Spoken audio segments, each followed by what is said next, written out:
Anthropic have just launched MCP apps, and this is a really big deal because we've already had ChatGPT launch their App Store. Now we're having Claude do the exact same. Many of the major brands are already in there. You can see Canva, Clay, Gamma, Amplitude, etc. And what's interesting about this is they are using the same open standard. What that means is that when you build one MCP app, you can then deploy it into multiple LLMs, ChatGPT, Claude, and other AI products as well. Now, I was looking through some of the apps that they've just put into the new App Store, and I've seen this Ticker Sage tool. Basically, you can just ask it any stock price. And what I thought would be cool would be to basically build my own version. So I say, what is the Google stock price? And this is an MCP app, so I'm using ChatGPT right now, but you could deploy the same thing to Claude once they open up their App Store to the public. And you can see here, I've got the Google stock price. Now, I built this app within 20 minutes and had it tested and live within ChatGPT. So I'm going to run through a demo of exactly how you can do that today. So I think the first thing to go through is maybe a little bit more of the announcement. So I'll share this in the comments of the video. And in short, what they've done is they've just gone live with a couple of launch partners, and you can see how these apps are working. Maybe we can look at what Clay and Claude are doing. And in short, you are able to, let me just get this full screen. You can ask it for a overview of top market priorities based on a specific company, and it will look at things like headcount, etc. And it's basically getting enrichment from Clay. So Clay's going out and doing all of the fetching. But what you had before was you had an MCP, and that MCP has existed for a while. It's been able to get data in, but it would give you that data in text, or it would be Claude trying to figure out what UI it wants. Whereas now Clay is able to bring the best and richest UI specific to their company directly within the chat window. So you can see here's a much better visualization of what is happening to that company. And then what's neat is that you can go full screen and actually see much more of the platform. But again, you haven't even had to leave Claude. So you can do so much within these interfaces now, and AI really is becoming the operating system. And I think this is really just the start of what this looks like. I really like this kind of UI as well, where you are staying in the full screen experience, but then you're prompting to make updates. So it is now adding these directors, and it just shows you prompts are becoming the language. It's becoming the way that we interact. And it is doing that as having AI be the core interface. Why go to Clay when you can just prompt what you want to do? Why be in 12 different tools? You can do everything from this main command window. So very exciting. But like I mentioned, what's cool is that they're using the MCP App Standard. So what that means is that they are, with some level of customization and tweaks, you can get the same MCP app live in multiple different places. So if you build one in ChatGPT, then when Claude has, they've currently got launch partners, and I think it's going to be the same rollout, by the way, as what ChatGPT App Store had, where they did launch partners at the start, then they had a couple more, then they allowed people to submit, and then they finally let people, and they're accepting more apps into the App Store. So once that comes, though, you build one app and you deploy it everywhere. And we've already seen announcements from VS Code, Goose that are having it, and then apparently in the pipe we've got companies like Microsoft, Google DeepMind as well, which is really interesting because hopefully the same standard comes to Gemini, and lots of others as well. So core message here is if you are able to build one of these apps, you can deploy it in all of these LLMs, and it is a huge distribution opportunity. Claude's enterprise, Gemini's enterprise. You've also got ChatGPT, which has the biggest audience with over 850 million users. So quickly as well, if you want to access them, like I said, you go to your settings within Claude. I'm in the desktop right now. You go to connectors, and then you go to browse connections, and then you go to featured here. They're still calling them connectors. I'm not sure if they'll change it to an app store, but that's where you can go and test them if you want to. Now, like I said, I've been browsing the different apps that have been added, tracking with appdiscoverability.com. We saw that there's been around, I'd have to get these specific numbers because we had another 11 yesterday. So I think we're at 25 new apps over the last 2 days. And these are the first apps that have ever been allowed onto the App Store outside of the launch partners. And there's a load of interesting ones.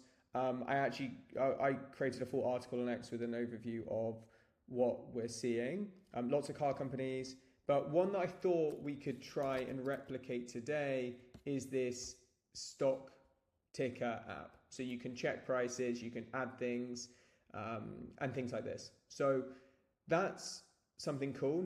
Now, what I wanted to do is build it in the next 20 minutes. So we're going to build it end to end. We're going to plan the app out. We're going to then deploy it, test it in Fractal, test it in ChatGPT.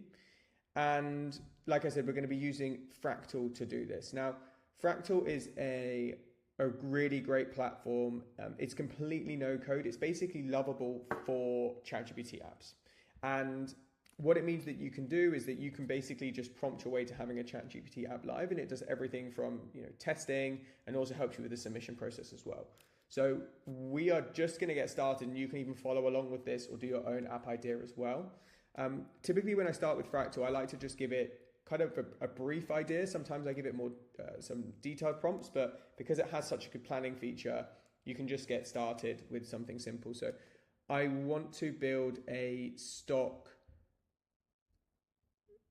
what do we want to call it? Tracker app. Okay. Stock tracker app demo. Let's call it that. Now, once you do that first prompt, it starts to enter into this planning mode. And with that plan, effectively, you just want to answer these initial questions so it has a better idea.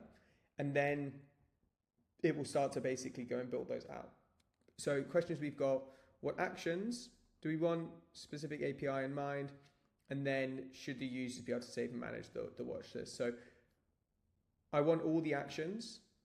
I don't have a specific API in mind, but let's find a free one for now for testing. And then for 3, yes, they should. So we're just going to make it so that they can, save and manage this personal watch list. Now, by the way, the tool that I'm using is for the voice is a company called Whisper Flow, and I absolutely love it. It's really, really quick for finding, for voice dictation. Now you can see here we've got the next pop-up, which is the use case. So based on everything that we've given it so far, it's now listing out the specific things we want it to do. You'll see it in the next screen once we finish planning mode, but these will all align to the tools that get chosen. Tools are specific functions, almost like features of a ChatGPT app. So we've got get a quote, view the watch list, add and remove to it, view price history, very important, and news, which is great. So you can edit these. You can also add more, but I'm just going to click next for now.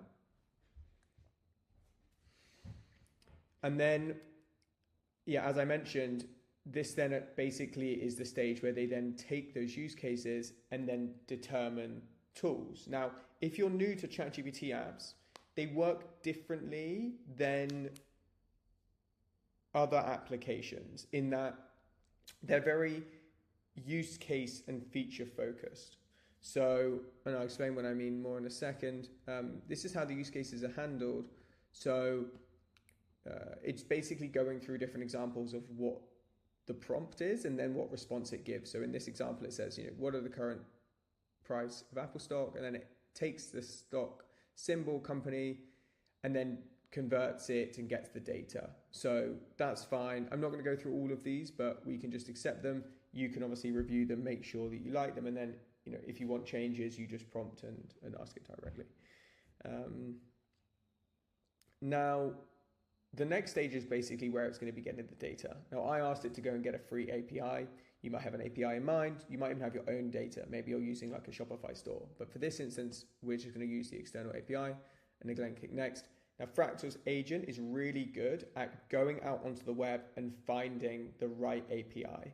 So that's really good because it basically means that it does a lot of the work for you. Like I don't have to go to Google and find out the best free API for stock analysis. It will find it for me, and it seems like it's picked up this Finnhub. I ran through this example already as I showed you, and it picked up the same one, and it was working. So hopefully it picks up the same API as it does before. And just to quickly finish the point that I was mentioning above when we were talking about, okay, perfect. No, let me do this. So now what happens is it's giving me a summary. So we've had no authentication. We need storage because we're doing the watch list. And there's 5 different tools, i.e. like core features of the app. And now what it's doing is it wants me to get the API. So I'm just going to copy this. I'm going to put it into Google and see what it comes up with. You can see here, like I'd already clicked on it, but it brought up the right result. You sign in, and then you can see here, I've got my API key. So all I need to do is copy that. Then when I go back in, you've got 2 different sections here. One is for development, so basically before it's live, and then one is for production. I'm just going to click actually to use the same one in both. Great, and now that's configured, what I can do is I can just check a final view of all the tools. Now, what you can see here, if you click on it, and we can see here the get.quote, Fractal has automatically generated all of the tool features and descriptions of that specific tool. Now, that's really good because this is a long process and it's given you like a full description. This is basically helping ChatGPT to understand, okay, what is the function of this tool? What do we want it to be? And also, what do we want the outputs to actually look like? So it does that for all of them, which is great. So you want to check those, make sure you're happy. But once you are, you just can click build. Now, basically, if any of you have used Claude or Claude Code or Cursor, they basically are creating like a plan markdown file, and then they're executing that markdown file. But what that plan mode did is it helped you to basically structure and get the app exactly how you want it so they can execute it well. And now basically we're in this sort of preview section. So if any of you are new to Fractal, in short, you've got this preview section here. On the right hand side, you can change device mode like this. This is just a theme button. You can view the logs as well. So I'm actually going to close that for now because it's mid-running. But then what happens on the right-hand side is that you will start to have these tools pop up. Now, to refinish the point I was going to mention earlier,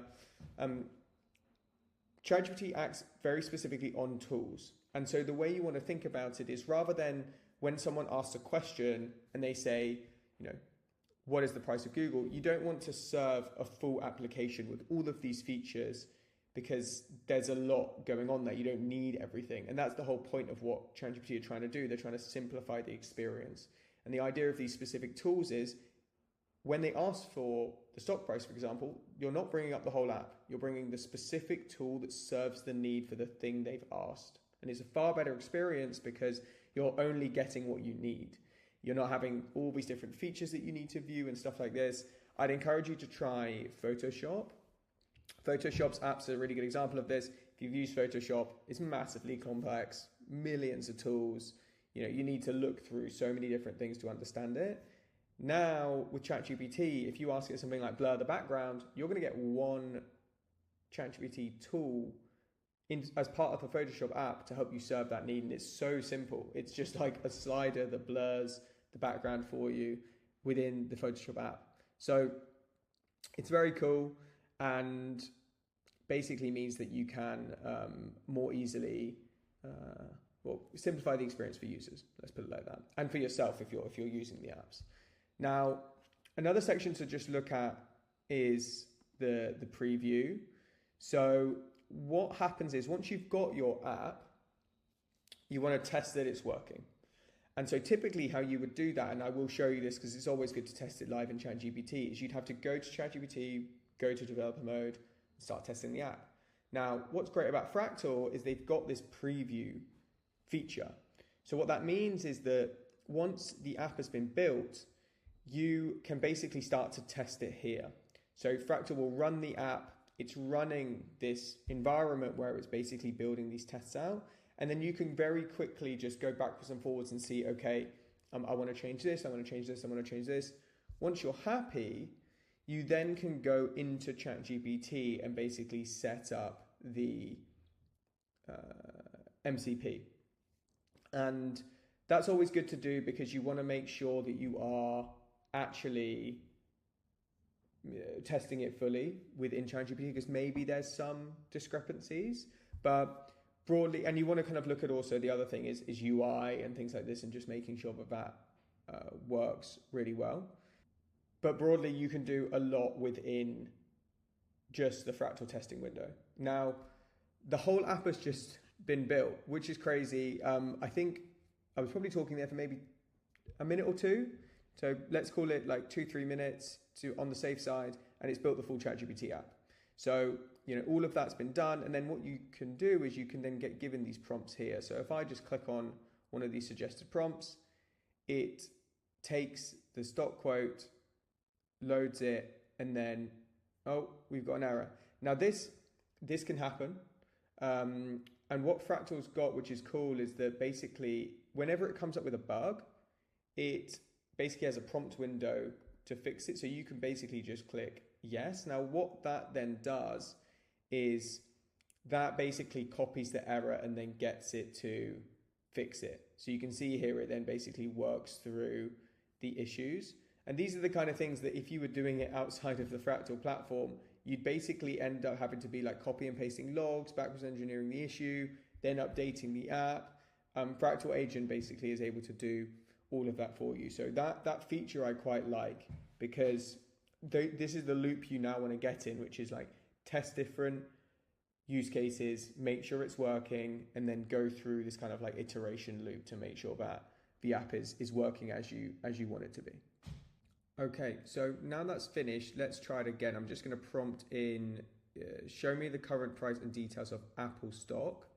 And we can see here it's taken the stock card, which is this tool. And then, yeah, very quickly has come up with the response, which is awesome. So once you've done that, I'd suggest running a couple of these prompts. You can, do things like we can add Tesla to the watch list, for example. So it's then going to add that. And then actually the next one I can see is show me the watch list. So what it should do is, because I've just added Tesla, it should then load Tesla from my watch list. So yeah, great. That's working really well. Now, what you then want to do is actually deploy to production. Now, I think now when you deploy it, it basically means that it's actually going live on an MCP server. And so basically what we will do is get it live. And like I said, it's building the project. It basically means that it's committing sort of the latest version. And once that's live, what it then means that you can do is you can actually test it directly in ChatGPT. So it does take a minute or so to deploy. So I'll pause the video and then I'll resume it once we've got it deployed. Great. And now that's loaded, this is what it looks like. So you'll have a green deployed here, you'll have the deploy code. And then what we can do is we can just copy this like that. And then we want to go into ChatGPT. Now, what I'm going to do is I'm just going to go to personalization here, and I'm actually going to remove this one, because if you ever want to this is a good thing to know in testing. Once you're in apps, if you ever want to test again, just to make sure it is running the latest update, it's best to just delete any version that you've had and then to re-add. So what I'm going to do is I go to create app here in advanced settings. I copy that URL. I'm going to let's call it stock picker. And that's it. I need to change to no auth because we don't want authentication for the app. And then I click create. Now that is basically going to, as you can see, I'm in developer mode. So that's very important. And I'll show you just in a second, once that's done, where to find developer mode. Otherwise you can't test apps live within ChatGPT. So they basically created the developer mode so that, it gives these developers a way to sort of test these apps without them being live in the App Store in effect. So to make sure you're in developer mode as well, just click on advanced settings, and then there is this developer mode here. You're in the app section. Now, if I go to a new chat window, I can just click and click stock picker. Then I'll say, what is the price of Google stock? And then we can see how we get the response. So we've got it fetching the stock data. It's loading the stock picker app, which is great. And then there we go. We can see the alphabet. Now I'm going to say, add this to my watch list. And interestingly, once you've actually started with an app in your prompt section, so you have to tag it at the start. Once you've done that, you don't have to re-tag it every time. It will just continue to, flow into that journey. Great. So it's added to the watch list. And then I'm going to say, show me my watch list. And then we can have a look at that as well.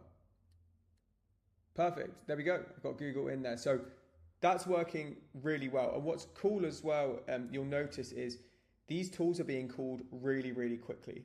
And that's great because it means that Fractal is basically building a really good app. One of the biggest things that is going to help with discoverability is going to be that you have an app that works really well. It calls tools quickly. Users have a great experience.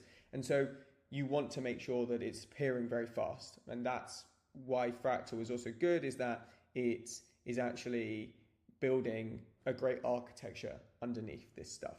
Now, if I go back to Fractal, what we then want to do is we want to actually publish this app. So once it's deployed, you will then basically get this OpenAI App Store screen. And what Fractal does is it basically generates all of this app information for you so that you can then copy and paste it directly into your app submission process, your OpenAI submission. You can directly paste it into the OpenAI submission process and just save a lot of the time. So it has in here, app info, it's got the MCP server, it writes all of your tool justifications. So what that means is it says for the stock card, what can it do, what can't it do, stuff like this. And that's for each of the tools. And then it also does testing as well. Now, testing is very important because testing basically gives you use cases around like, when do we want the app to show, against what prompt, what tool, what's the outcome, but also what's negative, i.e., when you have a scenario and an app might pop up, you don't actually want it to necessarily appear. Screenshots, I think, are coming. The global section, I think, is coming. This is basically where you can get a view of where you want the app to be located. Maybe it's aligned to a specific geography. And that's all done. So what we're going to do now is I'm just going to show you the App Store section so that you can then just get your copy and pasting done and then get your app submitted. Great. So what you want to do here is you just want to go to your platform.openai.com, and then once you get there, it's basically the API platform, and then in there you can go to ChatGPT apps. Then once you click on new app, you get taken to this stage here. Now this is basically where you can just copy and paste all of the components that Fractal have created for you. I use Gemini to create logos quite quickly when I've been trying to get stuff live, and it is just literally a process of copy and pasting. For example, you can see here they've already created this description, so I can just copy that description straight in there. They've also thought about the subtitle and the overall app. I think we already named, which is cool. So you can see how basically you just need to go through and copy and paste all of the major sections, and we've done a number of videos on the App Store submission process, so I will also just get those in the comments for you where we cover them in detail. And then once you have gone through that process, that is a full app build and test and submission all within 20 minutes. So it shows you how fast you can do with these no-code tools. If you want to use Fractal, check out in the comments, they've got some discounts that are available. You can get 20% off any subscription that you have. So definitely check that out. There's lots of builders that are in the Discord. So the ChatGPT App University Discord. And so I will share that. There's everyone building with Fractal and Alpic and Skybridge. It's a great community in there. And then in addition, very importantly, you don't just need to build your app, you need to make sure your app gets discovered. And we're building that at appdiscoverability.com. So definitely check out the platform, sign up, and yeah, excited to see you in the community Discord.